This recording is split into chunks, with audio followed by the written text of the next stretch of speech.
Hi everyone and welcome to another segment of Chess Tips. For today's tip of the day, we're going to talk about how the player with an advantage must attack.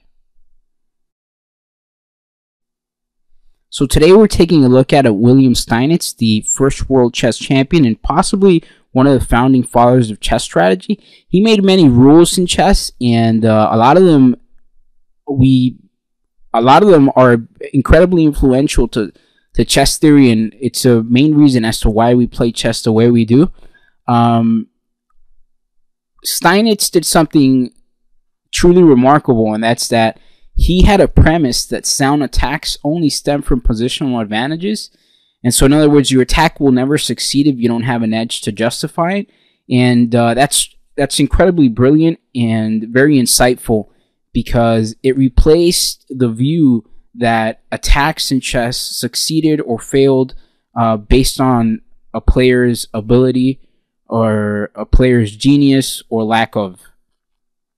And so, to quote what Steinitz said that the player who obtains the edge not only has the right but the obligation to attack, because if he doesn't, his advantage is bound to evaporate.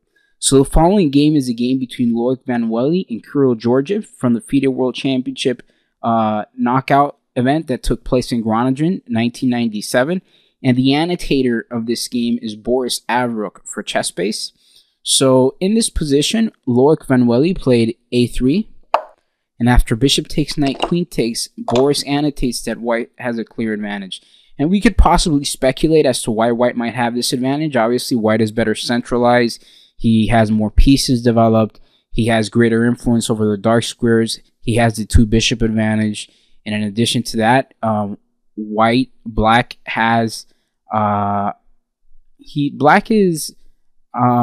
has a hard time with his knight on a6. That knight is going to have a little bit of problems finding some activity, and so we could speculate as to why white will be clearly better. So the game now continued queen to c7. Loic played rook a to c1. And after pawn takes c4, rook takes c4, queen e7, we have one of the most instructive positions of the game. And I compel you to try and solve this positional puzzle. Try to see if you could find an attacking idea that leads to the advantage to white.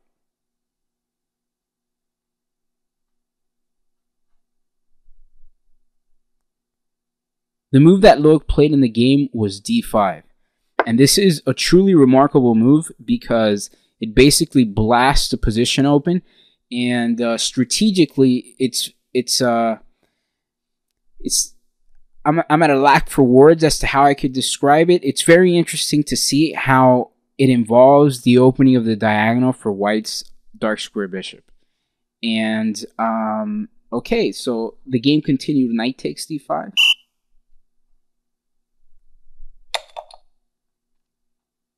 Now white played knight to g4. And there are numerous threats in the position. Obviously, white is threatening to capture twice on d5. He's threatening their tactical themes with knight to h6 check, bishop takes g7, followed by queen to h6 check. Georgiev now played h5.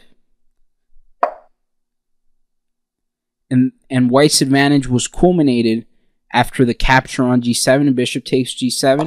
We see how white triumphs in the dark squares.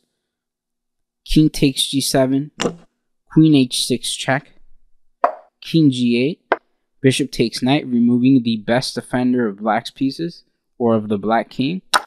Bishop takes d5, knight f6 check with a clear advantage. Queen takes,